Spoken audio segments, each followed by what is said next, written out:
Esta es la tarde en el continente americano. Cuando anochece en Europa y amanece en Asia, así cae la tarde en el continente americano y transcurre la noche y el amanecer en el resto del mundo. La tarde. Hola, bienvenidos a la tarde de NTN 24, el canal de las Américas. Soy Idania Chirinos. Como siempre, un gusto y un compromiso compartir con ustedes. Por supuesto, si mi pueblo pide mi pueblo, estamos dispuestos a volver a pacificar, pero es importante el diálogo nacional.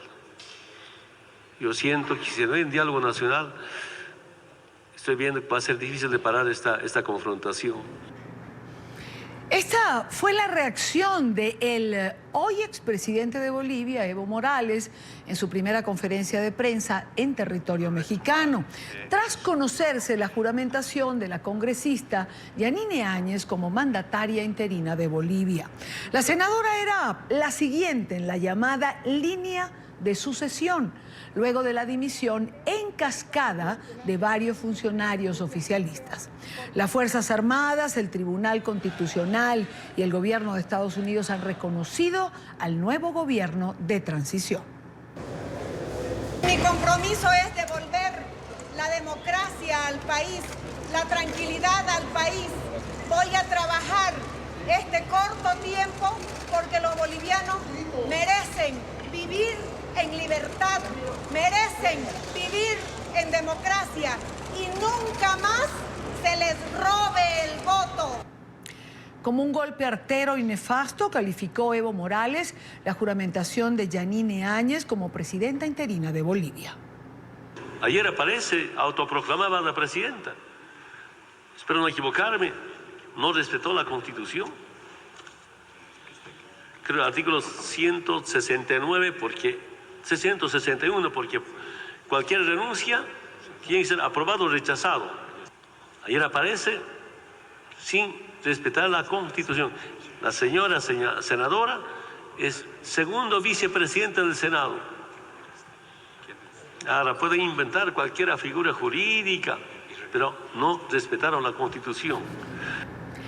La acción de la nueva presidenta no se quedó en la juramentación. En horas de la mañana, temprano, estuvo en una parada de policías y en medio de la formación recibió el respaldo de los uniformados para llevar adelante la gestión ejecutiva de forma interina. En horas de la tarde se ha pronunciado también el candidato presidencial Carlos Mesa, asegurando que en el país ahora hay justicia social y nunca se dio un golpe de Estado. Este evidente fraude fue la causa de la movilización ciudadana que desde hace 22 días demanda respeto a la voluntad popular. Seamos claros, aquí no se ha producido ningún golpe de Estado, sino por el contrario, una legítima y masiva movilización ciudadana, una auténtica primavera boliviana democrática. Eran o son las palabras del candidato presidencial Carlos Mesa, que ha colgado este video en sus redes sociales. En esta parte del programa quiero saludar a Luis Vázquez Villamor. Él es abogado constitucionalista de Bolivia, exministro de Justicia y expresidente del Congreso. Cuando son las 4:06, hora costa este de los Estados Unidos. Señor Vázquez Villamor, gracias por atendernos. Bienvenido, buena tarde. Buenas tardes, un gusto saludarla, un saludo muy cordial a usted y a toda la región latinoamericana.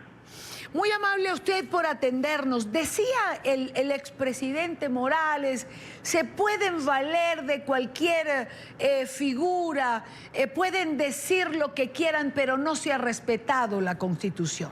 Y de cara a lo que en el exterior pretende fijarse como una matriz de opinión, que dice que todo lo que ha ocurrido es un golpe de Estado, siendo usted un abogado constitucionalista, quisiera nos explicara lo que ocurrió ayer, la juramentación de la senadora, ¿es absoluta y totalmente legal? Bien, lo primero, no se puede señalar de un golpe de Estado. un acto que empieza con la renuncia del presidente y ex vicepresidente de la República. Ellos dos formulan su renuncia de manera oficial, formal, y la envían al Congreso, y a este inmediato piden asilo en la República de México, se trasladan a la República de México en un vuelo internacional, han llegado allá, han sido recibidos por el canciller, y por lo tanto ellos no solamente han renunciado, sino han hecho dejación oficial de su puesto de trabajo, causando un vacío, una vacancia de funciones que debe ser llenada inmediatamente. La renuncia de ambos mandatarios genera lo que se denomina la sucesión constitucional. ¿Qué es la sucesión constitucional?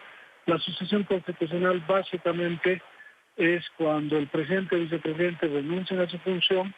Para ejercer el cargo de primer mandatario de un país debe acudirse al presidente del Senado o al presidente de la Cámara de Diputados. Y estos son los que llevarán adelante el ejercicio por el tiempo que reste del mandato para el primero. Ahora, este hecho ha ocurrido en el marco de una grave crisis nacional.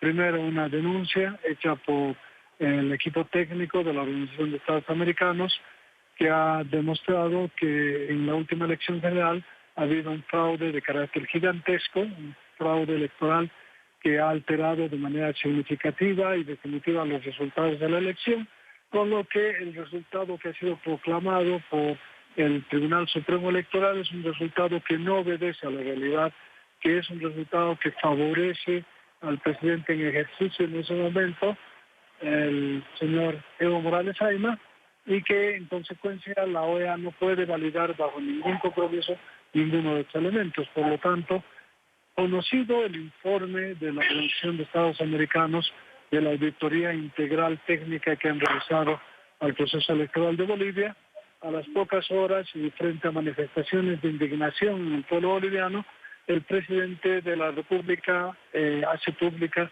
su dimisión del cargo, su salida de Bolivia y el pedido de asilo internacional que hace a la República Federal de México, la cual se la concede inmediatamente, lo recoge en un avión de la Fuerza Aérea Mexicana y lo transporta hacia ese país. Por lo tanto, ahí no se puede hablar de golpe. El presidente no estaba obligado a renunciar. La renuncia, desde el punto de vista constitucional, es un acto jurídico voluntario de carácter unilateral, que quiere decir que una persona lo hace voluntariamente porque ha valorado una serie de hechos y probablemente le guste o no le guste la decisión, pero eso es intrascendente para el derecho. Lo que sí es trascendente es que la decisión que ha sido transmitida la ha tomado de manera individual, libre, y la ha hecho conocer al país. Por lo tanto, no hay la posibilidad de decir que alguien forzó la renuncia o que alguien estuvo apuntándole con un revólver en la cabeza para que él pueda firmar una carta de renuncia. No hay eso. Es un acto voluntario, individual, unilateral, que ha sido presentado al Congreso y que como acto seguido de ese acto, él ha pedido asilo internacional, ha salido de Bolivia y ha sido transportado en un avión de la Fuerza Aérea Mexicana. Por lo tanto, no existe ninguna posibilidad de eso. Ahora, con respecto a lo ocurrido el día de ayer, la pregunta básica es, ¿qué es lo que ha ocurrido en Bolivia? Lo que ha ocurrido en Bolivia es que se ha producido lo que en teoría constitucional se denomina un vacío de poder. Un vacío de poder es el momento en el que el mandato más importante de un Estado democrático, como es la presidencia del Estado, ha sido abandonada por la razón que fuere. Póngase otra circunstancia, no la que vivimos en Bolivia ahora, que un primer mandatario fallezca producto de un infarto cardíaco, por dar un ejemplo, y por lo tanto tiene que operar una sucesión constitucional. No se puede esperar indefinidamente, no se puede esperar días o semanas para que se dé un pronunciamiento sobre este tema, porque la teoría constitucional establece el carácter de inminencia y de aplicación prevalente de este tipo de acciones. ¿Qué quiere decir esto? Inminencia quiere decir que debe ser hecho en el momento. Tiene que haber un principio de unidad y continuidad en la función pública que asegure la paz, la vida y la estabilidad de un país, sobre todo que proteja a sus ciudadanos, porque cuando se produce un vacío de poder, el efecto pernicioso que ocurre sobre el Estado democrático es de alcances insospechados, increíbles. Por lo tanto, en Bolivia, por ejemplo, se han empezado a dar enfrentamientos entre hordas criminales que salían a las calles, asaltaban casas, quemaban viviendas y que llevaban adelante una serie de acciones en contra de la vida, la libertad y la propiedad de la gente. Han llegado a rebasar a la propia policía boliviana, que ha tenido que pedir al ejército que intervenga en la tutela de las calles para preservar esto. Sí. Y este cáncer terminal del sistema democrático puede destruirlo. Por lo tanto, hay una sentencia o una declaración constitucional del Tribunal Constitucional de Bolivia que establece que cuando se produce este tipo de hechos y por alguna razón no puede reunirse el Congreso, no tiene el tiempo para hacerlo, la asociación opera ipso facto. ¿Qué quiere decir esto? Opera de manera inmediata. De manera inmediata se transfiere a la persona que está legítimamente habilitada para ejercer el primer cargo de la República. Por lo tanto, esto se opera así en virtud del principio de inmediatez que requiere el derecho constitucional y esta declaración constitucional, y además es algo que tiene que hacerse sobre la base de la continuidad de la función pública como un requisito básico para el mantenimiento de la paz. Ahora, muy bien, esta, digamos, presentación que hice a los medios tratando de encontrar una salida o una luz al final del túnel que estábamos viviendo, ha sido, digamos, también refutada, como todos los temas de derechos se pueden refutar y que pueden tener otra visión. Sin embargo, el día de ayer por la tarde, el Tribunal Constitucional actual, no el que emitió la declaración del 2001, sino el actual, saca un auto de diligencia constitucional en la cual replantean la validez de la declaración que yo había visto mención, es decir, que esa declaración tiene toda la validez, tiene fuerza vinculante, es obligatoria para su cumplimiento y por lo tanto es perfectamente constitucional. Entonces, al haber determinado eso el Tribunal Constitucional el día de ayer, la discusión ha terminado porque el intérprete supremo de la Constitución es el Tribunal Constitucional. Yo puedo tener una opinión muy ponderada, muy valiosa, usted puede tener la suya o otra persona puede tener la otra, pero eso es intrascendente porque cuando el intérprete supremo ha determinado una regla constitucional, el tema se ha acabado y en Bolivia el tema se ha acabado. Eso es lo que ha ocurrido ayer. La transición ha sido transición perfectamente constitucional. Es una crisis resuelta en democracia, dentro de la democracia, con recetas democráticas y con respeto a la ley suprema que es la Constitución Política del Estado. Yo creo que eso lo resume, abogado Vázquez Villamor, es una salida democrática o a una crisis resuelta dentro de la democracia con recetas democráticas. Y usted ha señalado algo, o sea, hay un intérprete de la Constitución que es la Sala Constitucional. Interpretada, no hay nada más que decir. Ahora, aclarada esta circunstancia, que me parece importante de cara a la comunidad internacional, ¿cómo así o qué pasa con el planteamiento que hiciera el día de hoy, por ejemplo, el expresidente Evo Morales de si quieren que vuelva para pacificar el país, bueno, yo vuelvo? Podrá volver como Evo Morales, es decir, pero no es que vuelve y vamos a ver si todo, vamos en reversa y retomamos las cosas donde la dejamos. Eso no existe. Bueno, la afirmación que ha hecho el expresidente de Bolivia en el sentido de que puede volver a Bolivia, efectivamente él puede volver el rato que él considere necesario, porque en este momento que yo sepa no existe un mandamiento de apremio en su contra o existe una persecución judicial al margen del sistema de derecho, no la conozco. Sin embargo, el hecho de querer decir vuelvo para pacificar el país, en el fondo está revelando un hecho principal.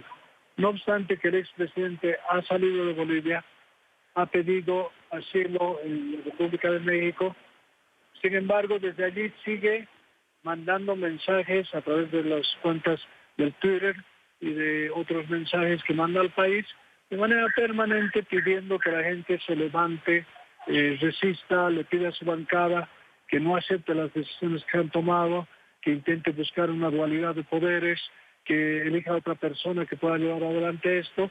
O sea, lo que está haciendo en el fondo es levantar a una parte del país para que vaya en defensa suya y pueda él recuperar el poder que él mismo ha abandonado y luego tratar de que con eso se enfrenten los bolivianos, se genere un clima de guerra, de caos, de muerte, de sangre. Y cuando se genere eso, indudablemente él vendría como un salvador para decir, pongamos la paz, yo retiro a mis guerreros de la escena de confrontación, los retiro a los otros y quedamos como deberíamos quedar. En fin, yo creo que es muy peligroso lo que ha hecho, lo que está haciendo, porque creo que le está diciendo a la comunidad internacional: voy a generar un caos y un conflicto de tal magnitud, de tal naturaleza, que no se va a poder resolver este enfrentamiento si es que yo no me repongo en el gobierno. Y eso está en contra de las reglas democráticas. Él ha renunciado, ha producido un vacío en su mandato, se ha producido un vacío de poder y una vacancia jurídica de la función de la presidencia de la República. El Congreso ha tomado una decisión, ha reconocido a un presidente, ese presidente ha sido reconocido por las Fuerzas Armadas, por la Policía Boliviana, por una serie de países, entre ellos los Estados Unidos, Brasil, la Comunidad Europea, en fin, varios que están paulatinamente y en estas tempranas horas reconociendo al nuevo gobierno constituido, y por lo tanto lo que se está haciendo es dar una transición a una crisis democrática. ¿Cómo se manifiesta la transición? La transición se manifiesta porque había un problema que resolver, se ha resuelto, se ha designado presidente de la República, pero solo tiene un mandato y solo tiene un fin: convocar a nuevas elecciones. Claro, Su único mandato es convocar a nuevas elecciones y terminar este periodo de crisis para Bolivia, que ojalá se termine lo más rápido posible. Ojalá y así sea, abogado. Muchísimas gracias a Luis Vázquez Villamor, abogado constitucionalista, ex ministro de Justicia. Buena tarde para usted. Buenas tardes, gracias. 4:19 minutos, hora costa este. Sin embargo, y a pesar de lo que explicaba, el exministro sigue la tensión en las calles de Bolivia. Actualizamos la información con Carla Mercado, periodista de nuestra cadena aliada Red 1. Carla, adelante.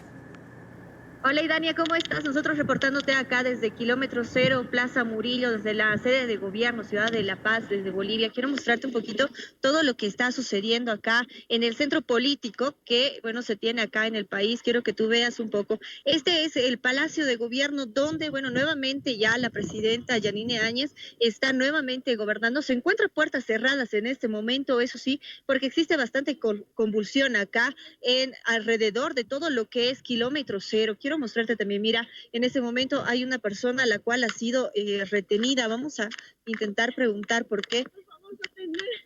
¿Dónde estaba ella?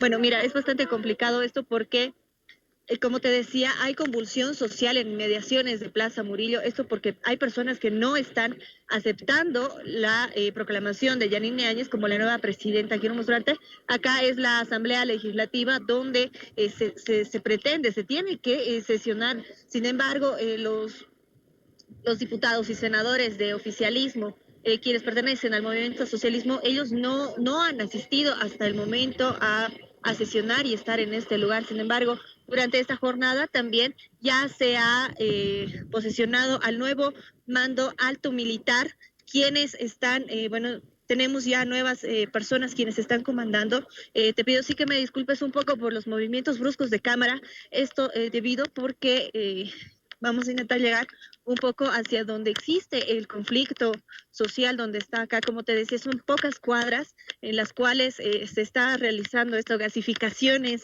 Hay también personas que están con ondas y con piedras lanzando hacia la integridad de los policías. Hay algunos de ellos también que nosotros hemos podido corroborar. Son al menos 3 que han resultado heridos. Sin embargo, también hay personas que están también afectadas por el gas lacrimógeno, porque ha sido bastante el gas el cual se ha tenido que utilizar durante esta jornada, durante esta tarde. Y también, bueno, comentarte, lo que acabamos de escuchar, por ejemplo, son dinamitas, son piedras con lo que ellos están, son movimientos sociales que son afines al movimiento, al socialismo. Como te decía, que están rechazando la proclamación de Yanine Áñez. Hay fuerte resguardo policial acá en inmediaciones. Aún todavía se concentra todo lo que es la resistencia. La resistencia son aquellos jóvenes que han estado luchando para que, como ellos mismos lo dicen, no se devuelva la democracia. Tú puedes ver a lo lejos, sí se ve un poco lejos, porque son varias cuadras donde también se encuentra el cordón policial y militar. Además, también comentarte que ha habido un cabildo en horas de la tarde y son esas personas que descendieron desde la Ciudad del Alto hasta La Paz y, bueno, intentaron ingresar a Plaza Murillo y, bueno, como te decía, fueron reprimidas. Estamos a varias cuadras, al menos 3, 4 cuadras de donde fue lo más denso de toda esta gasificación y todavía podemos respirar todo aquello que es el gas lacrimógeno. Bueno, hemos amanecido, mejor dicho, con bastante convulsión social. Así también hay algunos sectores sociales que no dejan hacernos no dejan que nosotros hagamos nuestro trabajo. Nos piden, eso sí, que se realice la cobertura. Sin embargo, nosotros recibimos únicamente golpes, nos golpean con, por ejemplo, con los palos de las mismas banderas de las huipalas. Así que bueno, es bastante complicado lo que estamos viviendo en este momento, pero bueno, aún así tenemos que informar y llevarles a no solamente a Bolivia, sino al mundo toda la información la cual se está generando acá en La Paz, Bolivia. Gracias, Carla. Carla Mercado. Complicada la situación en Bolivia a nivel de calle, pero sin embargo pareciera que las cosas comienzan a tomar un rumbo. El presidente de México, por su parte, Andrés Manuel López Obrador, defiende la decisión de su gobierno de otorgar el asilo político a Evo Morales. En su matutina, el mandatario dijo querer que el expresidente se sienta como en casa durante su estadía en territorio mexicano. Considero un buen gobernante, esa es mi opinión, aunque esto no es lo que nos llevó a tomar la decisión que tomamos.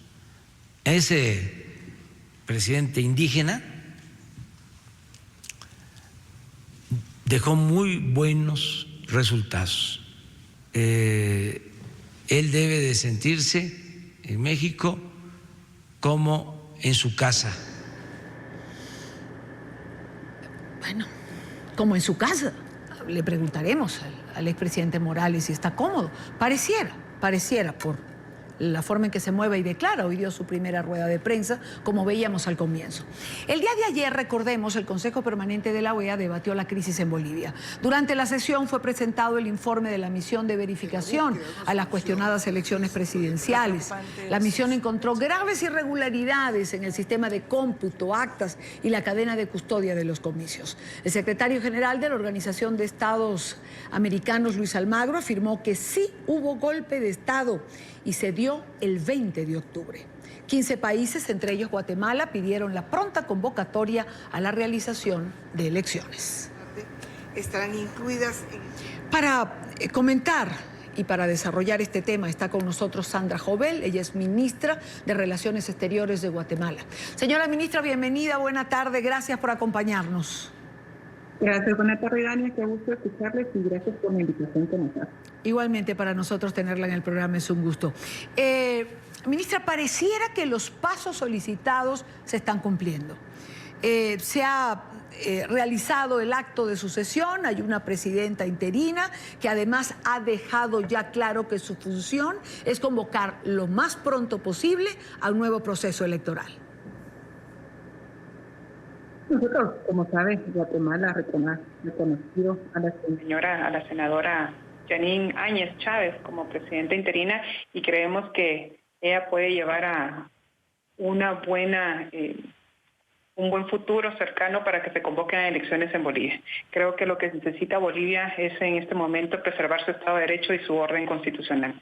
Desde el momento en que el expresidente presenta la renuncia, pues él ya fija desde ahí un paso significante donde ya los legisladores pueden tomar una decisión y donde se le nombra a la senadora como la presidenta interina y la cual nosotros estamos reconociendo. Pero creo que también es importante reconocer el trabajo que hizo OEA por medio de los dos informes que se presentaron. Primero, el informe de la misión de observación electoral, en donde se reconoce que hay algunas anomalías en el proceso electoral, y segundamente el informe preliminar de la Secretaría General, el informe de análisis de integridad electoral de las elecciones que se llevó a cabo precisamente el pasado 20 de octubre.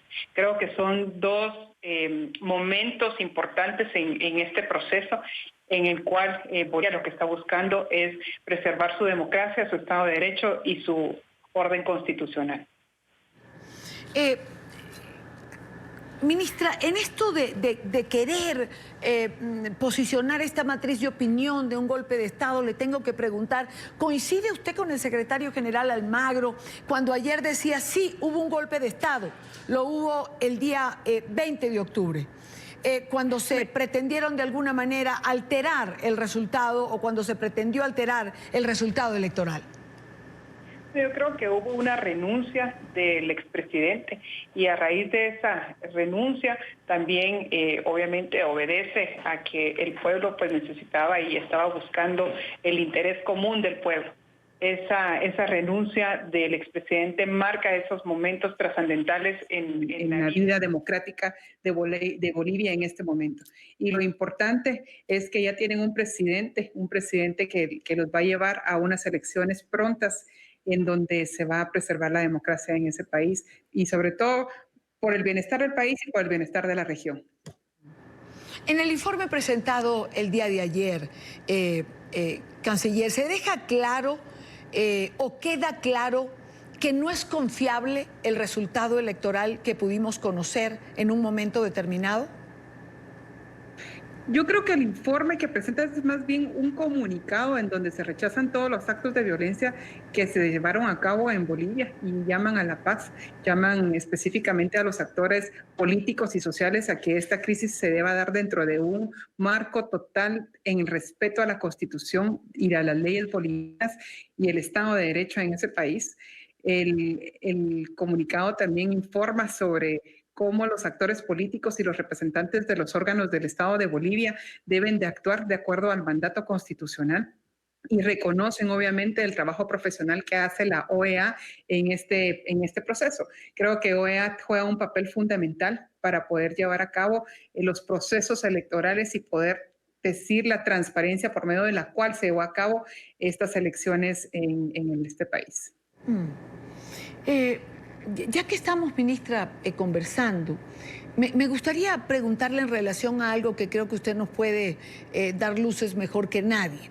En 1939 se establece lo que se conoce como el Tratado de Montevideo, que viene a ser el tratado que rige el asilo y el refugio político, ¿correcto? Así es. ¿Cuál tendría que ser o qué establece el tratado en relación al comportamiento de un sujeto que recibe asilo político de un país? Bueno, mire, creo que en primer lugar, pues vamos a respetar la decisión del Estado de México de poderlo recibir en asilo. Nosotros no podemos dar ninguna opinión respecto a ese tema y como él sería asilado, es invitado de ese país, pues el país decidirá cómo, cuándo quiere que sea tratado y también cuáles van a ser las disposiciones o condiciones por medio de la cual esa persona va a ser recibida en este país. Ahí sí que nosotros como comunidad internacional creería que no podemos meternos o tener injerencia en ese sentido, sino que respetar las decisiones que están tomando los países que llevan a cabo el asilo. Es decir, cada país tiene libertad de aceptar o de permitir un comportamiento determinado. Cada país lo puede establecer por sí mismo. Cada país determina cuáles son las condiciones por medio de las cuales se acepta el asilo. En este caso se recibió pues obviamente en México y ellos están tomando las decisiones correspondientes y están dándoles también los privilegios que consideren sean necesarios. Y obviamente la comunidad internacional pues no tenemos ninguna forma de opinar porque es una decisión soberana de ese país en decidir recibirlo en asilo y darle las consideraciones que ellos consideren debe de tener. Lo más importante para la comunidad internacional, ministra, en este momento es apoyar la ruta de pacificación para Bolivia, el retorno a la democracia, el que pueda realizarse un nuevo proceso electoral que definitivamente supere o deje atrás la crisis por la que ha venido atravesando las últimas semanas. Y sobre todo preservar el Estado de Derecho, el orden constitucional y que prevalezca la democracia. Yo creo que eso es lo más importante y es lo que se está pidiendo, es lo que pide la comunidad internacional, pero también que no haya violencia, que se respeten los derechos humanos, se llegue a actos como los que se han podido ver y que obviamente llegue a consecuencias como la muerte de algún ser humano, que es lo que no sería admisible. Quiero agradecer a Sandra Jovel, ministra de Relaciones Exteriores de Guatemala. Señora ministra, muchísimas gracias por su tiempo. A usted, amable Ivana, que Dios les bendiga. Muy buena tarde. Son las 4:31 minutos. hora costa este en Estados Unidos, hora también en Quito. Revisemos otros temas que hacen parte de la agenda informativa, más allá de que la mayor parte del tiempo se le haya llevado esta noticia que evidentemente sigue ocupando la atención de toda la región. Es noticia la policía de España que desconoce el paradero de Hugo Carvajal, el jefe de inteligencia del expresidente de Venezuela, Hugo Chávez, pedido en extradición por los Estados Unidos. Los agentes que fueron a su vivienda en Madrid para detenerlo no le encontraron. Al hombre conocido como el Pollo Carvajal, quien a inicios del año declaró que desconocía al régimen chavista y reconocía a Juan Guaidó como presidente interino. Este es requerido por Washington, recordemos, por delito de narcotráfico, pero en este momento nadie sabe dónde se encuentra.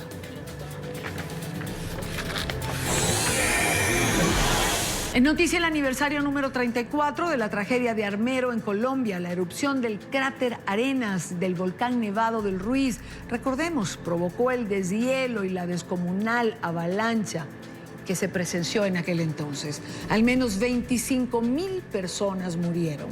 El pueblo fue prácticamente borrado del mapa. Al pasar los años, hay otra tragedia que no termina, la de niños que se perdieron. Este es un informe especial de nuestra cadena aliada, Noticias RCN.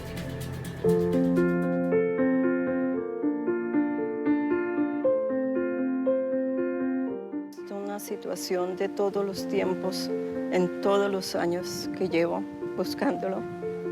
Y todos los tiempos para doña Hilda Pedrosa iniciaron la noche del 13 de noviembre. Ese día, el río de lodo que bajó y cambió el mapa de Tolima la separó de su Ricardo Andrés del alma, su hijo de las carcajadas atronadoras en la casa y de la felicidad tan cierta. Muchas cosas. Audaz, vivaz, fuerte, muy activo, nadador, futbolista. Muchas cosas, la verdad muchas. Y tantas cosas, tantos recuerdos son el motor para no parar en esta búsqueda que ya completa 34 años. A veces no sabe si despierta o dormida, a doña Hilda le parece verlo llegar por el barrio y pasar la puerta. Claro que sí, tal vez en sueños, tal vez despierta, lo veo llegar, lo veo que toca esta puerta. Su historia, como la de tantas familias en Armero, se partió en dos por aquel río de dolor y lodo. Esa noche en la que el pueblo se acabó, lo primero que intentaron hacer fue salir corriendo. Nos encontramos a un joven que venía bajando. Cuando él dice que Armero se está acabando, yo veo una inmensa cosa negra que venía para encima de nosotros.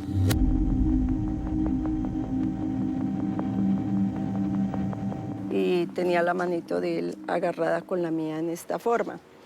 Cuando, o sea, nosotros nos sacó eso por encima. Y Armero, entre Lérida... Varias horas y minutos después, la travesía terrible de doña Hilda terminó. Quedó sobre un árbol, pero la furia y las circunstancias la habían separado de Ricardo Andrés. Empezó la otra tragedia. Socorristas que estaban recibiendo niños, personas, y sale un niño de la edad de mi hijo. Y dice el señor, él se llama Ricardo Andrés. Y mi papá dijo, ¿y dónde está el niño? No, que alguien lo acababa de coger y se lo habían llevado porque él estaba ahí. Y así, cosas por el estilo. Y desde entonces espera y busca todos los tiempos y las horas, con carteles que mandó a hacer con esta foto y que pega donde puede, con avisos de prensa y con mucha esperanza. Pero que no tiene uno más sino la esperanza, la confianza y la certeza y la seguridad de que es así, pero dónde está no lo sé. En 2006, cuando veía RCN, la esperanza se avivó como nunca. En un informe sobre Armero, vio a este niño entre los rescatados. Está convencida que es Ricardo Andrés. ¿Usted está segura que para es mí Ricardo? Es él, sí. Hasta las manitos y su forma. Yo lo miro y yo digo, uy, no, Dios mío, es impresionante, sí. Como son tantas las familias las que buscan, otra madre también cree ver a su hijo en esta escena. hay que mirar el ADN, pero lo importante de este video es que este niño aparezca. La Fundación Armando Armero ya recopiló las muestras para estas pruebas. Mientras tanto, doña Hilda espera, todos los años, todos los tiempos, como solo lo sabe hacer una madre desde hace 34 años. Hoy comenzaron las audiencias públicas en la Cámara de Representantes por la investigación con fines de iniciar un juicio político contra el presidente Donald Trump. Las primeras declaraciones de esta fase del proceso de impeachment, que está siendo transmitida en directo por la televisión del Congreso, estuvieron a cargo de los diplomáticos estadounidenses William Taylor y George Kent. NTN 24 en el lugar de la noticia con Emiliana Molina. Emiliana. Hola, ¿qué tal? Muy buenas tardes. Pues el ambiente aquí en el Capitolio está bastante tenso. Mientras los republicanos dan su punto de vista y los demócratas uno completamente diferente.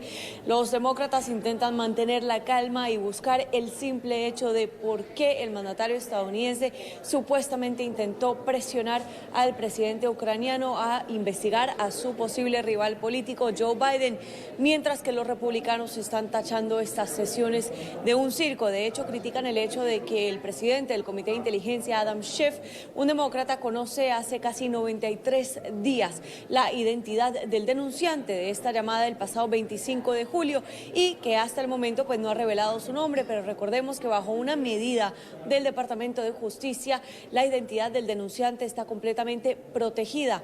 Por otro lado, estas audiencias se llevarán a cabo por las próximas 2 semanas, primero en el Comité de Inteligencia, como lo hacen el día de hoy, y posteriormente pasarán al Comité Judicial de la Cámara de Representantes, donde aquí es donde se van a redactar los artículos para posiblemente destituir al mandatario estadounidense Donald Trump.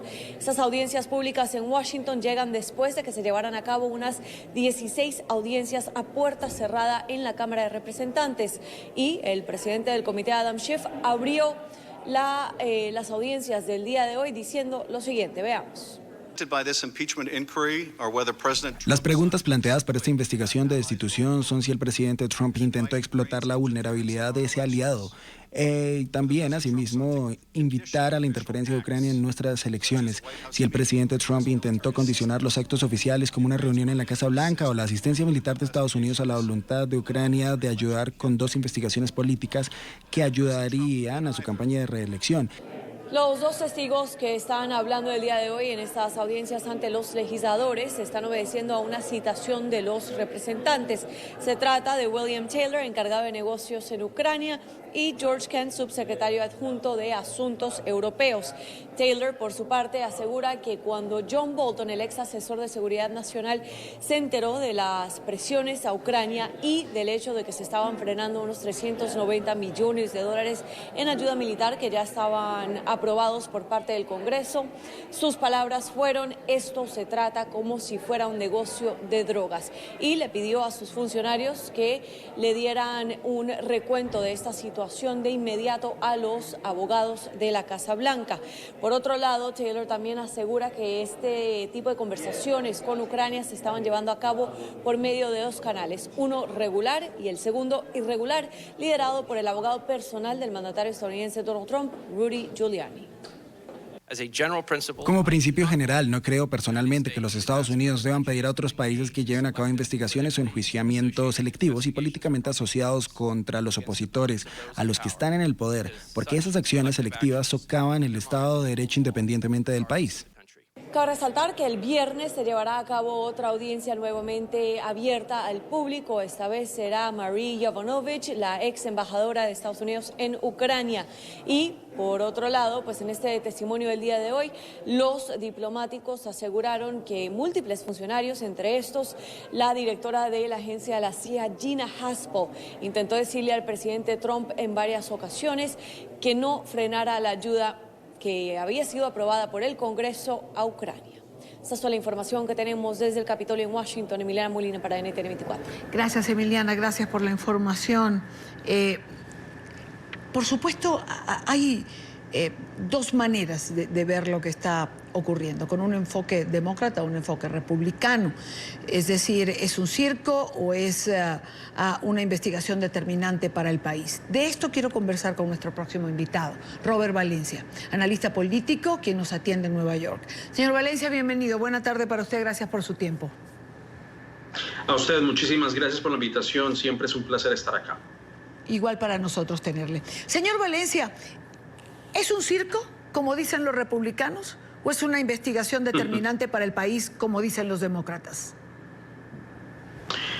Bueno, no sé si lo puedo catalogar como un circo. Realmente lo que estamos viendo es, en mi opinión, un deterioro de lo que representa la Casa Blanca en estos instantes. Hay que ver los comparendos que de hoy. Primero, pues los demócratas están asumiendo un alto riesgo en hacer de estas audiencias públicas. Esto a la vista de los estadounidenses, entendiendo que iniciaron estas audiencias públicas en un horario en el cual pues las personas no lo van a ver. Sin embargo, los demócratas, decidieron asumir ese riesgo. Y obviamente pues los republicanos están tratando de defender a un presidente que prácticamente se ha apoderado del Partido Republicano. Que cualquier representante o senador que pretenda ir en contra de la voluntad de Donald Trump, pues va a verse en serios problemas. Y yo creo que esa ha sido también la temática del día de hoy. No lo veo como un circo como tal, me parece que es algo que los estadounidenses tienen derecho a saber, puesto que estamos hablando que es un juicio político a un presidente y en el cual el presidente Trump podría verse como, o podría ser el tercer presidente en el cual va a enfrentar un juicio político de la misma manera que lo enfrentaría Andrew Jackson y que lo enfrentaría Bill Clinton hace unos años atrás. ¿Por qué señala, señor Valencia, que los demócratas asumen el riesgo o asumen un riesgo al hacer pública estas audiencias? Obviamente porque lo que está tratando de hacer los republicanos es de igualar una falta que fue la que en estos momentos cometió Donald Trump. Es decir, los republicanos están tratando de argumentar de que no hubo ningún quid pro quo, que es básicamente la base del argumento de los republicanos. Ellos dicen que el presidente Zelensky de Ucrania nunca se vio presionado como lo pretenden o como lo pretende utilizar, o por lo menos como lo pretende presentar los demócratas, muy a pesar de que los $400 millones en ayuda militar para Ucrania fueron retenidos de manera involuntaria, fueron incautados de manera arbitraria cuando este dinero fue aprobado de forma bipartidista en el Congreso. Lo que está tratando de hacer los republicanos es también traer, número uno, la figura de este informante, o lo que se conoce en inglés como el whistleblower, que fue el que prendió las alarmas, prácticamente el que alertó a autoridades de esta conversación que tuvo el presidente Donald Trump el pasado verano.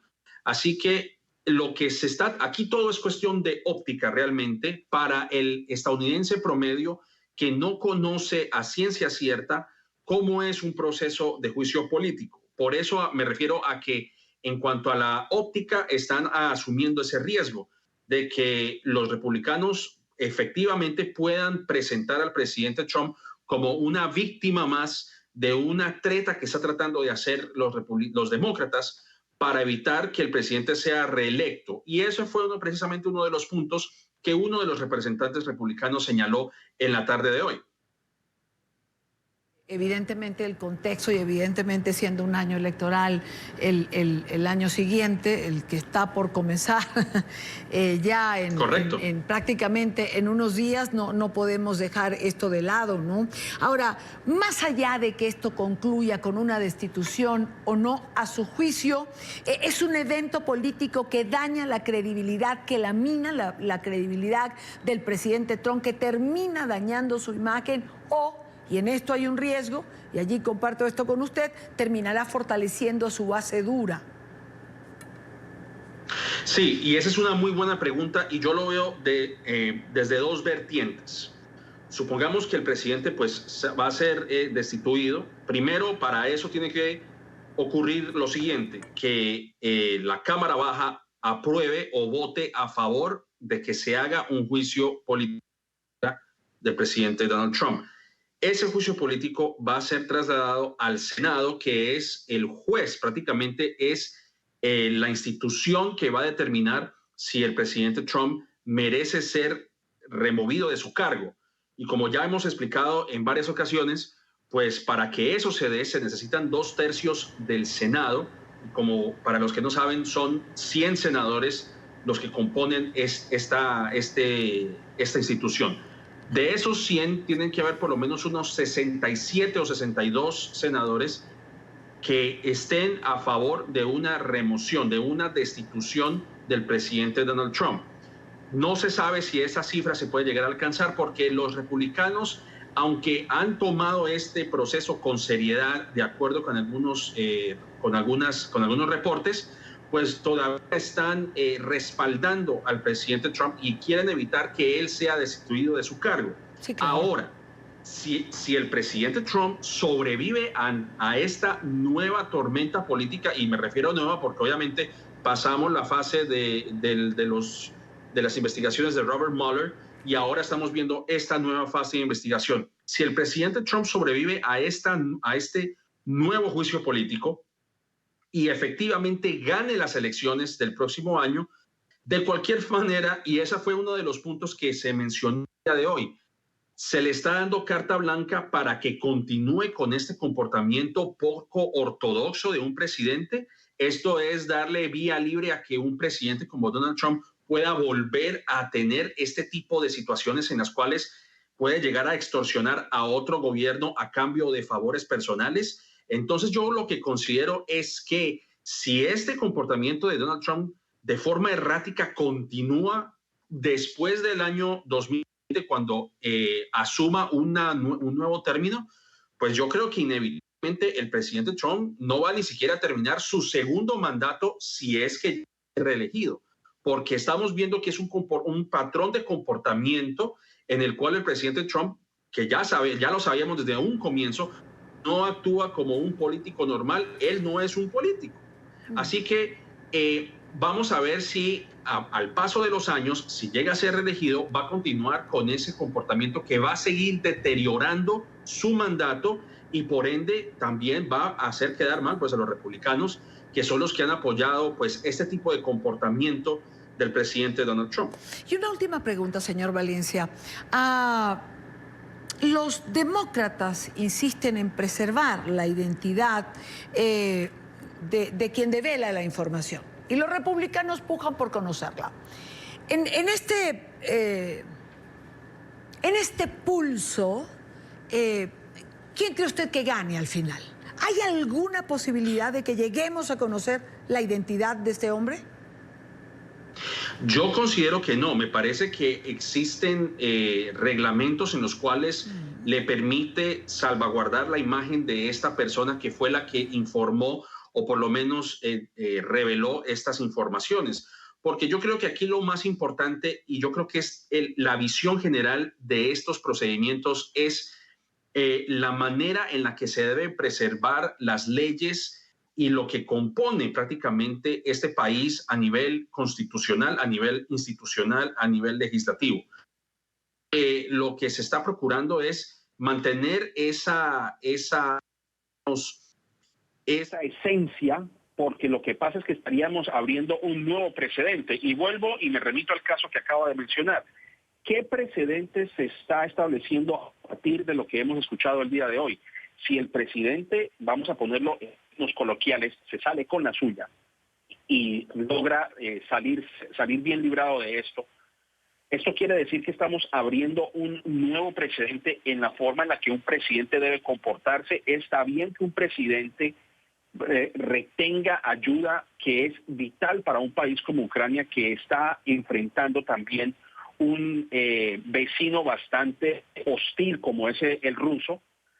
¿Qué es el presidente que se está sentando? Yo creo que los republicanos ganan el pulso y los informantes, su identidad sea revelada y que de hecho podrían incluso poner en peligro su vida, pues están sentando un mal precedente. Sería un hecho muy grave y obviamente esto erosionaría el hecho de que pues una persona que sea parte del gobierno, del Departamento de Estado, pues no se pierda esa credibilidad, claro, porque bueno, ya no se confiaría en nadie realmente. Robert Valencia, analista político desde Nueva York, gracias por atendernos. A ustedes, gracias nuevamente. Muy buena tarde. Y en otro orden de ideas, más de 200 millones de personas a través de los Estados Unidos enfrentan el impacto de un frente frío polar que en las últimas 24 horas ha hecho descender dramáticamente las temperaturas. A través de la nación, los termómetros permanecen estancados unos 20 grados centígrados por debajo de lo habitual para esta época del año. Hasta el momento han sido registrados 6 fallecimientos en circunstancias relacionadas con el frío. Alejandro Rincón en vivo en Nueva York. Alejandro. Hola Idania, feliz tarde de miércoles para todos. Técnicamente hacen falta 38 días para que tenga lugar el inicio de la temporada de invierno. Pero la realidad es que la fuerza de la madre naturaleza se manifiesta desde ahora por cuenta de un frente de frío ártico. 2/3 de todo el territorio de los Estados Unidos enfrenta el impacto de ese intenso frío que es verdaderamente atípico para esta época del año. En el transcurso de la jornada, la constante de quienes han tenido que salir a desarrollar sus actividades usuales ha estado marcado por escenas similares a las que ustedes ven alrededor de mí. Capas de ropa, poca exposición de la piel, porque el contacto mínimo al frío es verdaderamente cortante. Duele con solo unos pocos segundos de exponer la piel a la intemperie. De acuerdo con el Servicio Meteorológico de los Estados Unidos, en promedio, las temperaturas han sido unos 20 grados centígrados por debajo de lo habitual para esta fecha. Fíjense en las siguientes reacciones, la razón por la cual ha sido tan duro enfrentar este frío atípico en la ciudad de Nueva York y a través de los Estados Unidos. Muy drástico. De repente bajó la temperatura y estamos congeladas. La verdad que terrible. Es muy sorprendente porque usualmente en los 50 caminamos sin guantes en las manos. Pero ¿qué podemos hacer? Hacemos lo mejor que podemos. Este golpe atípico es el que seguirá sorprendiendo en las próximas horas, no solo a la costa este de los Estados Unidos, sino, de nuevo, 2/3 de todo el territorio continental de la Unión Americana enfrentan el impacto de este frente de frío procedente del Ártico. Aproximadamente unas 240 millones de personas son las que ahora pues tienen que enfrentar estas duras condiciones atmosféricas. A la luz de estas circunstancias, pues la recomendación de las autoridades, no solo meteorológicas, sino en general a todo el país, es que tomen las precauciones necesarias pues para evitar exposiciones innecesarias a estas condiciones climáticas que son adversas. Y por ahora, simplemente a esperar. En las próximas horas, pues, estas condiciones seguirán y muy probablemente no sean las mejores en las próximas horas. Así que armarse de paciencia, mucha ropa, mientras al menos la temperatura mejora un poco. Es lo que tenemos para ustedes por ahora. Y Dania, continúen con más en la tarde. Gracias, Alejandro. Gracias. Buena noche para ti, a cuidarse de ese frío que es intenso por estos días. Vamos a la pausa en la tarde de hoy. Al regreso, situación confusa en la Embajada de Venezuela en Brasil. Seguidores de Nicolás Maduro arremetieron contra representantes del gobierno interino de Juan Guaidó que habían ingresado sin violencia a la sede de la embajada. Vamos a conversar con la embajadora del gobierno interino, María Teresa Velandre. Ya volvemos. Continuamos con más en la tarde de hoy. Son las 6:10, hora Caracas, Venezuela. En hechos que aún están por esclarecerse, representantes del gobierno interino de Juan Guaidó ingresaron en horas de la mañana a la embajada venezolana en Brasil, hasta ahora ocupada por funcionarios maduristas. Aseguraron que miembros de la sede diplomática les entregaron las instalaciones, les abrieron la puerta para que entraran, reconociendo al presidente Guaidó. Por su parte, el régimen de Nicolás Maduro calificó los hechos como una invasión y había pedido al gobierno de Brasil tomar las medidas que fuesen necesarias para salvaguardar la seguridad de la embajada y de los trabajadores. Son horas de tensión y confusión en la embajada venezolana en Brasil. Según informaron representantes del gobierno interino, en la madrugada de este miércoles, funcionarios de la sede diplomática cedieron el control de la embajada al reconocer a Juan Guaidó como presidente venezolano. Estamos felices, estamos contentos, la dignidad vuelve, la dignidad está con nosotros y esto no es más que un incentivo para que el 16 de noviembre, así como en Brasil cesó la usurpación, cese la usurpación en Venezuela. Vamos bien porque estamos juntos, sigamos nuestra ruta. Cese de la usurpación, gobierno de transición y elecciones libres. Sin embargo, dentro de las instalaciones aún hay personas leales al régimen quienes han denunciado un presunto asedio. Ciudadanos irregulares irrumpieron en el territorio sagrado venezolano y se encuentran dentro de nuestras instalaciones. Y queremos dejar constancia que nosotros estamos irrestrictamente en pie y en respaldo del gobierno legítimamente constituido del presidente Nicolás Maduro Moro. Denuncia que respaldó en su cuenta de Twitter el canciller del régimen Jorge Arreaza. Denunciamos que las instalaciones de nuestra embajada en Brasilia fueron invadidas por la fuerza en la madrugada. Hacemos responsable al gobierno de Brasil por la seguridad de nuestro personal e instalaciones. Exigimos respeto a la Convención de Viena sobre relaciones diplomáticas. Por su parte, el presidente de Brasil, en un mensaje en las redes sociales, también condenó lo sucedido en la sede diplomática. Repudiamos la invasión de la Embajada de Venezuela por gente extraña a la misma. Ya tomamos las medidas necesarias para preservar el orden de conformidad con el Convenio de Viena sobre relaciones diplomáticas. Mientras tanto, en las afueras de las instalaciones hubo enfrentamientos entre seguidores y detractores del régimen. En esta parte del programa, cuando son las 6:12 minutos, hora Venezuela, 5:12 minutos, hora Costa Este, vamos a saludar a María Teresa Velandria, embajadora del gobierno interino ante el gobierno de Brasil. Embajadora, bienvenida, buena tarde para usted. Buenas tardes, y gracias por la llamada.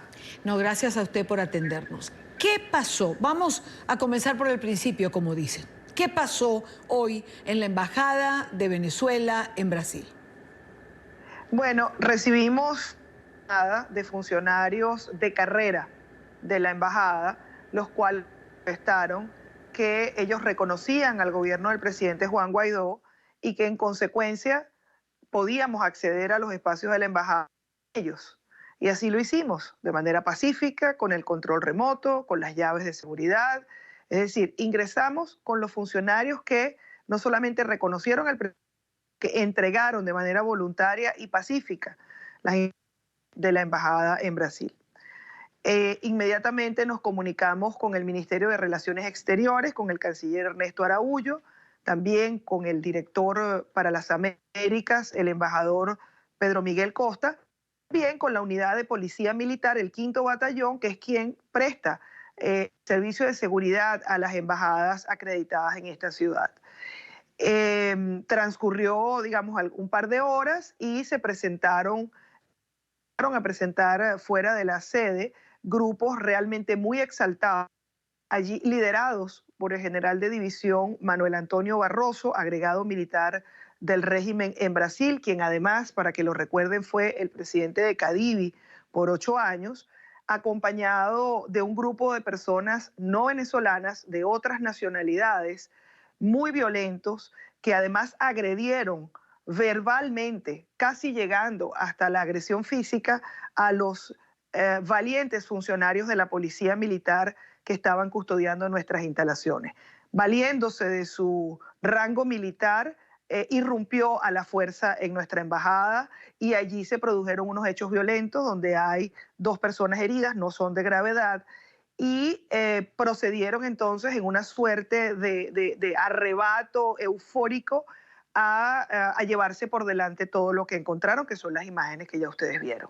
Allí la situación se tornó de otra manera. Nosotros habíamos conversado con funcionarios de la embajada ofreciéndoles 3 opciones, Idania.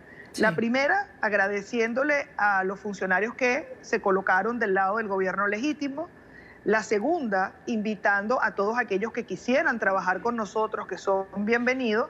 Muchos de ellos dijeron que no. Entonces, bueno, ahí les comunicamos que nosotros no íbamos a pedir su expulsión de Brasil para que pudieran residir legalmente en este país, habida cuenta de que no quieren volver a Venezuela por la situación de todos conocida. Y aquellos que decían, no, yo me voy, yo no voy a trabajar con ustedes, pero yo me voy, bueno, les facilitamos el trabajo.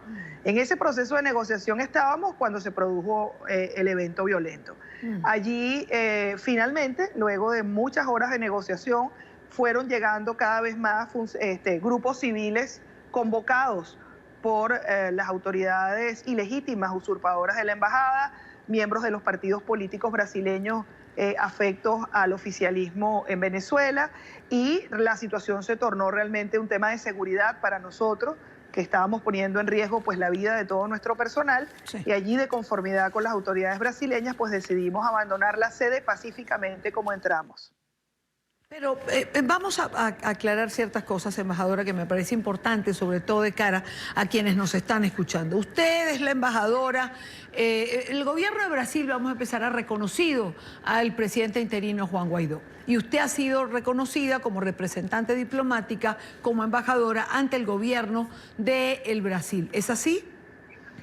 Sí, nosotros llegamos a Brasil el día 11 de febrero, donde presentamos nuestras copias de estilo, y el día 4 de junio presentamos nuestras cartas credenciales en ceremonia pública en el Palacio de Planalto, con lo cual quien les habla representa a Venezuela en calidad de embajadora extraordinaria y plenipotenciaria, con visa diplomática y acreditación diplomática reconocida en todo el territorio de Brasil. De manera que ahí no hay ninguna duda ni del apoyo del gobierno del presidente Bolsonaro a nuestra gestión y al reconocimiento que hace del gobierno legítimo, y precisamente, Idania, por ese respeto que tenemos por el gobierno de Brasil, por el apoyo que nos han dado de conformidad con el propio ordenamiento jurídico brasileño, es que mediante un proceso de negociación salimos de la sede como entramos, de manera pacífica, para no perturbar de manera importante la maravillosa relación y el reconocimiento que tenemos con Brasil.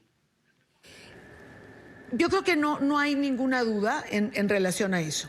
Me gustaría también explicarle a la teleaudiencia, usted es la embajadora plenipotenciaria reconocida, pero las instalaciones de la Embajada de Venezuela están en manos de funcionarios del madurismo. Sí, lamentablemente hay una situación que no es exclusiva de Brasil. Sí. Hay 38 funcionarios acreditados en la sede diplomática y en los 7 consulados de Venezuela en Brasil. De ellos, 20 ya tienen sus credenciales diplomáticas y sus visas vencidas.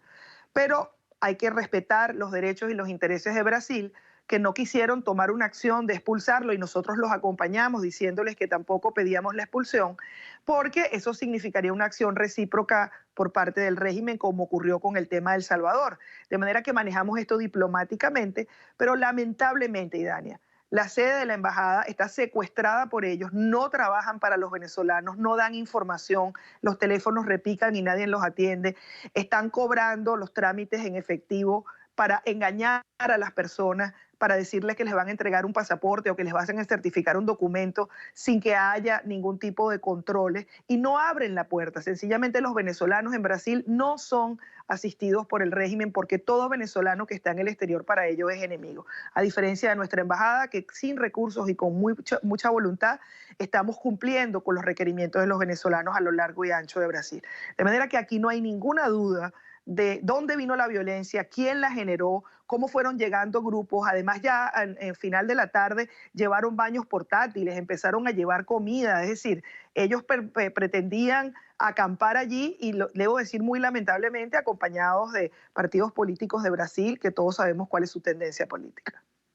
Y a esta hora, embajadora, como usted señala, el personal que trabaja con usted, su ministro consejero y otros funcionarios han abandonado la sede de las instalaciones. Sí, Dania, ahí se generaron unos elementos de seguridad, como ya dije, grupos de personas afuera exaltadas, violentas y algunas armadas. Luego se impidió el acceso a los baños, a poder tomar agua, a poder suministrarle a nuestro personal alimentos. Es decir, como actúan ellos dentro de Venezuela, también lo hacen fuera de Venezuela. Son violentos, verbalizan de una forma terrible y con insultos, con malas palabras.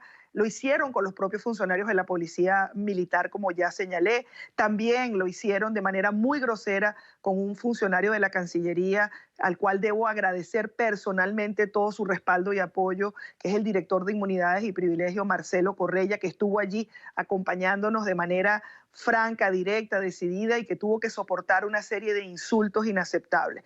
Yo quiero decir además que de esos funcionarios, De esos 38 funcionarios, 20 tienen las credenciales vencidas y de esos 20, 4 son militares. 2 de los sargentos que vimos actuando con mucha violencia, que estaban vestidos con ropa deportiva, son 2 sargentos del ejército que tienen sus credenciales vencidas. De manera que en el comunicado oficial que emitimos hace pocos minutos, nosotros estamos absolutamente seguros de la legalidad en Brasil y de que confiamos que se van a realizar las investigaciones para dar con los responsables de la violencia que ellos generaron y que el gobierno de Brasil, de conformidad con su ordenamiento jurídico y respetando también la Convención de Viena, aplique las sanciones que considere pertinentes para saldar este terrible incidente.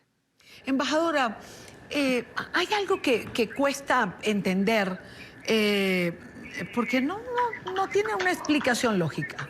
Si no son reconocidos, es decir, el caso de Brasil, Costa Rica, Panamá, si no son reconocidos como representantes diplomáticos, si son reconocidos como usted, no todos, usted es embajadora plenipotenciaria reconocida, como representante del gobierno interino de Juan Guaidó, si no son reconocidos los funcionarios del régimen, ¿por qué pelean o se aferran a una instalación física? Bueno, Idania, porque sabemos que dentro de las embajadas de Venezuela a lo largo y ancho de nuestra región se tejen toda suerte de negocios y de corruptelas. Porque sabemos que además en los últimos tiempos las embajadas de Venezuela ocupadas por los funcionarios del régimen son el sitio de concentración y de reunión para planificar acciones desestabilizadoras en los países de nuestra región, porque reciben salarios en dólares, aunque muchos de ellos no estaban recibiendo su salario hace algunos meses.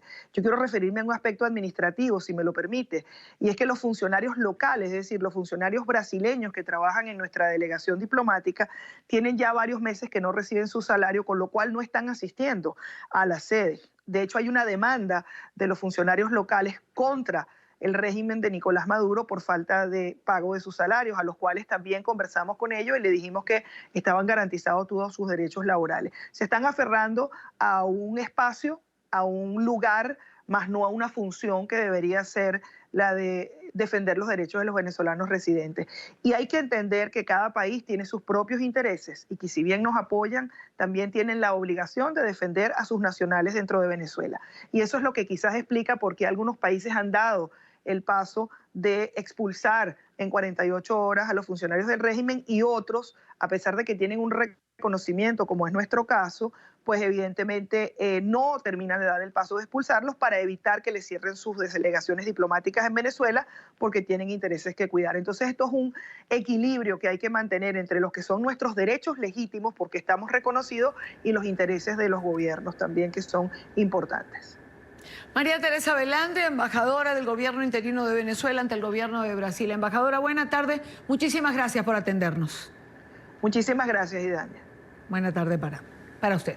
Son las 6:23 minutos hora Caracas. Nuevo informe del Foro Penal Venezolano sobre presos políticos en el país. Según la ONG, hay 399 personas privadas de su libertad por oponerse a las políticas del régimen de Maduro.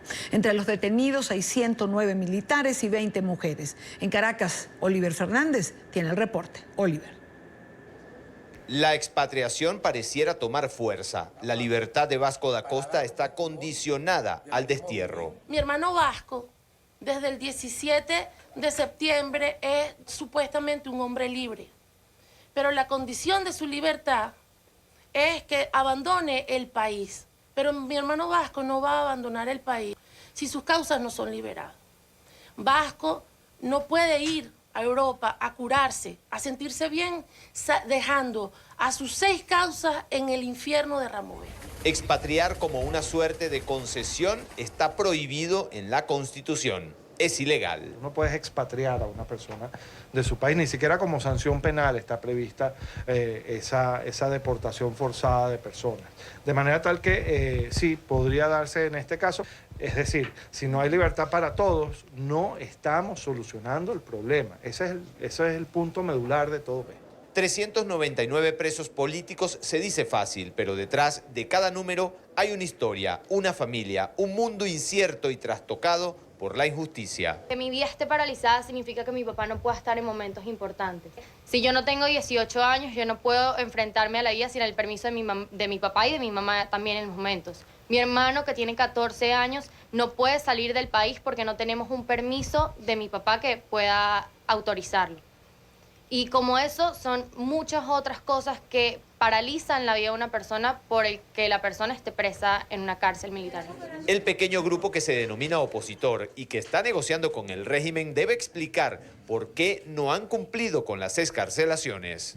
Y que vean estas caras, que están aquí, porque es a estas caras, a estas personas que están aquí, a las que les tienen que rendir cuentas.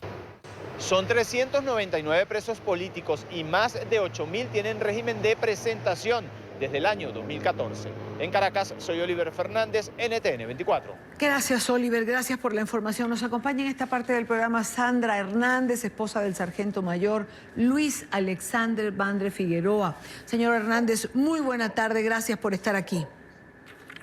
Muy buenas tardes, gracias a ustedes por el contacto.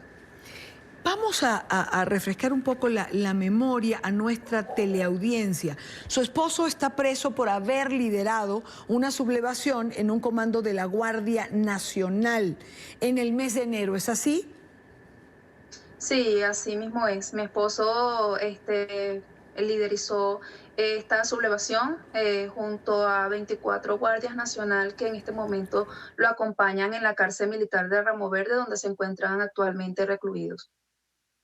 Estado, primero el estado jurídico, es decir, ¿cuál es el proceso que se ha llevado del caso de su esposo? ¿En qué estatus se encuentra en este momento? Bueno, en este momento, luego de 2 audiencias preliminares a la cual asistió Bandre junto a los otros 24 guardias más un civil de nacionalidad colombiana que también forma parte de la causa de estos sargentos, determinaron ir a juicio, lo que ha tornado en nosotros un dilema muy grande porque a pesar de que pasan a juicio, aquí en Venezuela no se va a juicio inmediatamente, tardan muchísimos años. En otros casos muchas veces pasan hasta 2 años para que se dé una fecha de juicio. Y cuando asisten a las audiencias siempre no se hace la audiencia en ese día, sino que se cambia de fecha y así sucesivamente. Su estado de salud, señor Hernández, usted ha denunciado en reiteradas oportunidades que su esposo ha sido torturado. Sí, bueno, mi esposo en enero era un hombre totalmente saludable, era muy fuerte. En estos momentos, Bandre se encuentra muy decaído, ha bajado mucho de peso, ha sido torturado tanto en Dijesin, donde fue su primer centro de reclusión, como en Ramo Verde. En Ramo Verde lo han confinado en la celda de castigo El Tigrito en 2 oportunidades. En la primera oportunidad, Bandre sufrió desnutrición severa, luego de haber pasado 5 días sin recibir ningún tipo de alimentación. Luego es confinado nuevamente y hace presencia en Ramo Verde una comisión del Dijesin para una supuesta requisa, lo que se tornó en una golpiza brutal en contra de los privados de libertad, en la cual Bandre resultó gravemente lesionado. En este momento sufre de alergias severas, infecciones en la piel y en lo que va de año ha sufrido múltiples patologías que no le son atendidas porque ellos no reciben atención médica necesaria. ¿Usted lo puede ver con frecuencia? Sí, yo lo visito a él todos los fines de semana, lo puedo ver, he sido testigo de lo que ha sufrido mi esposo estando recluido. Es muy doloroso y muy triste para nosotros como familiares toda esta situación. De verdad que verlo cómo pasan de un estado de salud totalmente bueno a estar críticamente, tanto física como psicológicamente, es totalmente deprimente para nosotros. ¿Esperanzas de salida? ¿Cree usted que esto pueda tener alguna alternativa? ¿Qué le pide a las autoridades? ¿Cómo buscarle una solución a esto de los presos políticos, sobre todo cuando son militares, porque parece que se afincan contra ellos?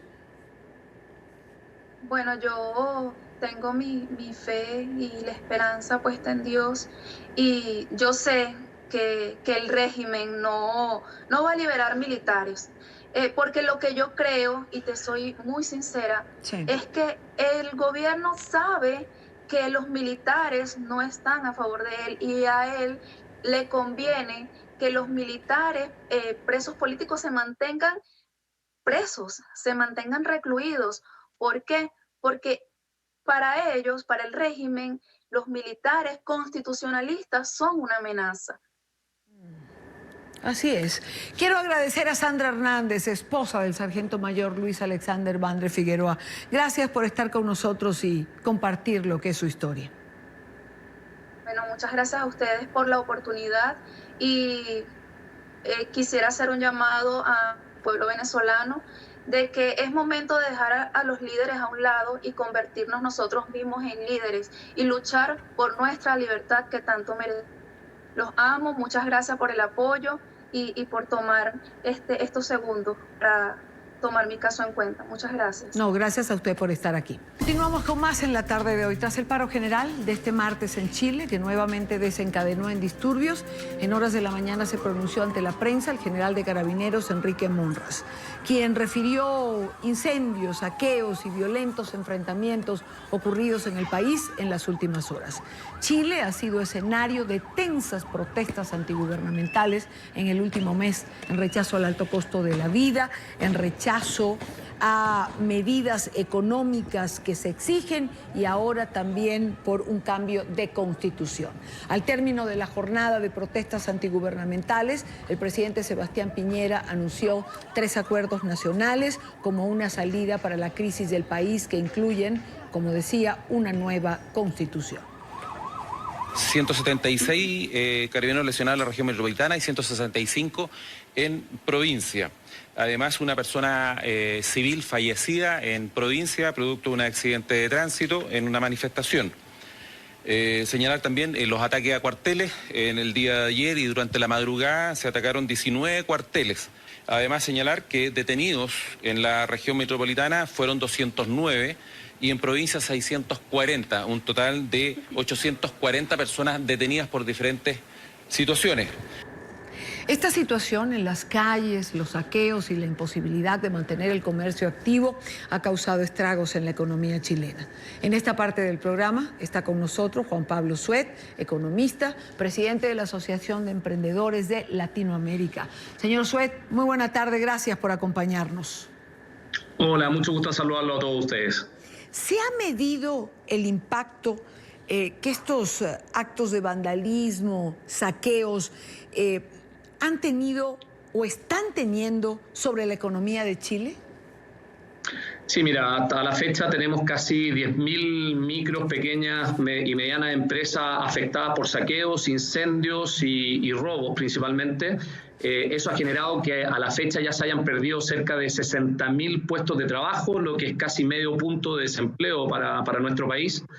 Y además estamos estimando que hoy en día la industria del turismo, las reservas internacionales, por ejemplo, para turistas que venían a Chile han caído en un 80%, la capacidad hotelera está en un 20%, es una industria que emplea casi 170.000 personas. Por lo tanto, acá ya se está hablando de que podríamos ver una tasa de desempleo sobre el 10%, hoy día estamos en 7,2% de desempleo, y también con un riesgo de muchas micro y pequeñas empresas que podrían terminar cerrando sus operaciones por las bajas ventas que han tenido el último mes. Y además, por último, considerar que ya se espera que la economía en octubre de crecimiento de menos 0,5%, lo que se sumaría también a meses de noviembre y por lo tanto podría ser que Chile entre en una recesión técnica para los meses de enero y febrero si es que esto no se soluciona o el país no vuelve a trabajar con normalidad. Bueno, son cifras de una gravedad absoluta. Solamente ya con decir que Chile puede entrar en una recesión técnica entre enero y febrero. ¿Hay alguna manera, señor Sued, de atajar esta recesión o simplemente ya esto es un impacto como consecuencia directa de lo que ha venido sufriendo Chile? Mire, aquí hay un consenso de que el problema que estamos teniendo, y le doy un dato más, se han retirado cerca de 30.000 millones de dólares del inversionistas extranjeros que están saliendo de Chile, eso equivale más o menos a un 10% de nuestro Producto Interno Bruto. Y lamentablemente la razón principal no son manifestaciones de la gente. Aquí en Chile tenemos un coeficiente Gini bastante mejor que el resto de la ingreso per cápita sobre los $22.000.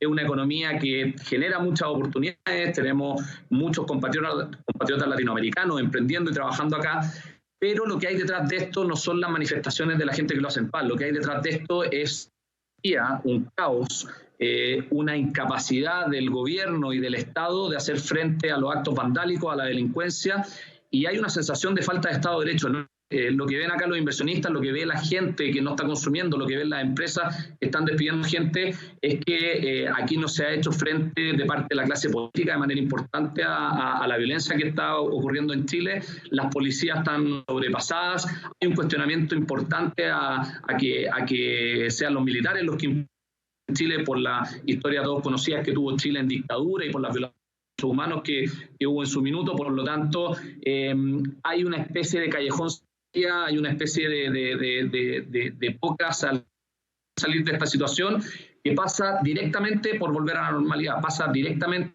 que el presidente Piñera sea capaz de asegurarle a la población que este país puede volver a trabajar, que puede volver a haber Estado de Derecho y que eso obviamente se traduzca en que la gente se pueda levantar en las mañanas para llegar, los pequeños comercios puedan abrir sus puertas, los pequeños puedan atender a público, sino de lo contrario estamos hablando de que aquí pueden existir entre 300.000 y 500.000 familias que pierdan sus trabajos y su sustento laboral en los próximos 6 meses de lo que viene de aquí en adelante.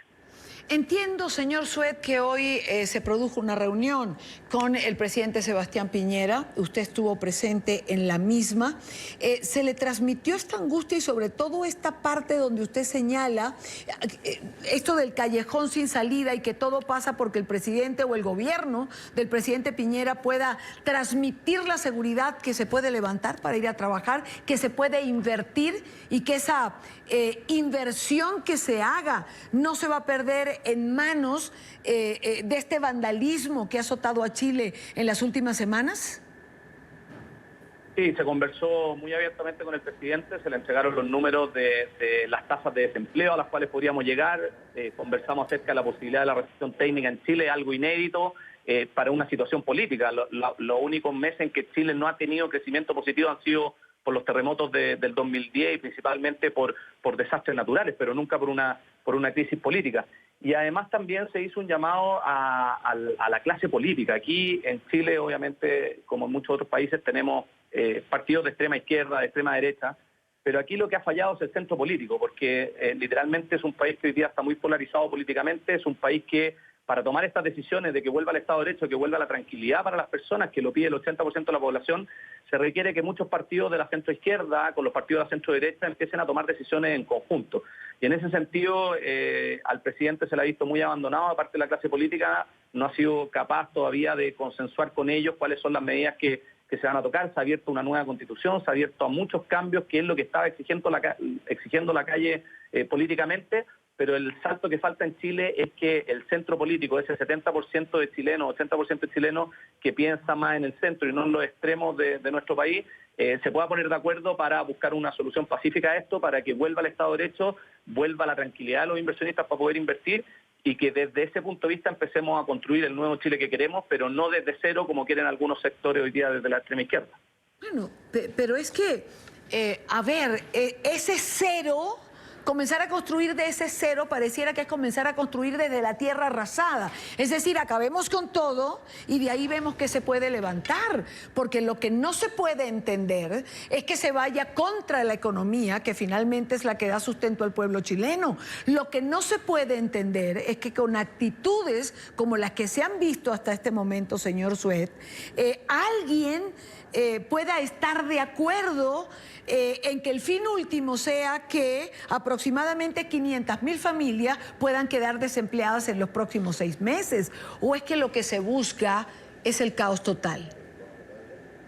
Creo que ustedes dan el clavo. Aquí hay mucha gente que quiere el caos total y quiere la anarquía. Quienes están protestando en las calles son personas entre 18 y 23 años, quienes están protestando a nivel violento y con delincuencia en las calles, no a las manifestaciones pacíficas que congregan millones de personas y donde no ocurre nada. Ese perfil de gente que hoy día está causando los actos vandálicos, en Chile los llamamos los ninis. Son personas que no estudian ni trabajan, son personas que poco tienen que perder, que a lo mejor esta economía no le ha dado una oportunidad, y son personas también que se han manejado por alguna parte de ciertas ideologías que los han convencido de que ya esta economía no les dio oportunidades, cuando le ha dado oportunidades a 9 millones de personas, pero tenemos 500.000 en esa situación. Y es una minoría que hoy día tiene de rodillas a Chile tratando de reinventar todo, cuando claramente hay un 80% del país, incluso muchos ministros de la expresidenta Bachelet, o sea, un centro político importante, que entiende que Chile ha avanzado mucho, que tiene una de las mejores economías de la región. Hemos reducido el índice Gini de 0,50 a 0,46, y eso se ha explicado en un 95% por crecimiento económico y no por mayores impuestos. Es una economía que tiene 75.000 millones de dólares de presupuesto de la nación para gasto social, de los cuales casi 20.000 millones se malgastan en corrupción o en otras cosas. Por lo tanto, hay una parte importante del país que cree que obviamente no podemos empezar de cero, no podemos borrar estos 30 años que han sido los mejores 30 años de crecimiento económico en el país. Pero lamentablemente estamos peleando contra un grupo de gente y ideologías que han logrado imponer que en Chile está todo malo, que en Chile hay que reinventar todo, que todo lo que se hizo fue a través de los abusos. Y lamentablemente, probablemente mucha gente se va a dar cuenta de que nos estamos disparando en los pies, en términos de que cuando veamos en enero o febrero que las tasas de desempleo van a empezar a subir, que la economía no va a crecer y vamos a entrar en esta recesión técnica que se está esperando, quizá la gente va a dimensionar que efectivamente no podemos partir de cero, tenemos que construir desde el nivel que estamos, tenemos que entender que lograr la economía en estos 30 años, con muchos partidos de izquierda que entendieron que el modelo económico chileno, pagando impuestos, empresas pagando impuestos, era la forma de hacerse cargo de todas las demandas sociales, es la forma correcta. Esperamos, y lo que viene ahora en las próximas semanas en Chile, es que el centro político, de izquierda y derecha, recapacite, se pueda unir en torno al presidente y podamos a lo mejor darle al país otros 30 años de prosperidad como lo quiere la gran mayoría de los chilenos. Pues ojalá y así sea y no se den cuenta demasiado tarde como suele ocurrir. Señor Suet, le agradezco muchísimo su tiempo. Gracias por estar con nosotros. Encantado, que esté muy bien. A usted, son cifras realmente que impactan, muchas de las que nos ha dado este economista, presidente de la Asociación de Empresarios de Latinoamérica. 60.000 puestos de trabajo se han perdido en estas semanas de protestas en Chile. 10.000 pequeñas empresas se han visto afectadas y lo más probable es que entre enero y febrero Chile entre en una recesión técnica que como consecuencia directa produzca el desempleo de más o menos entre 300.000 y 500.000 familias.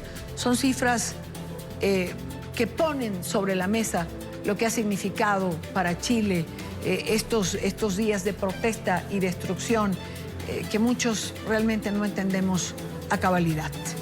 Última pausa en la tarde. Regresamos en breve. Estamos al final de la tarde de hoy. Gracias por habernos acompañado, como siempre. Gracias por estar allí. Recuerden todas nuestras plataformas para encontrarnos: Twitter, Instagram, nuestro canal de YouTube y nuestra página web www.ntn24.com. Nuestras entrevistas, los programas, el acontecer. Conéctese a la información. Conéctese siempre a NTN24. Les espero mañana, como siempre, a la misma hora, para debatir, compartir, analizar la agenda informativa del día. Buena tarde.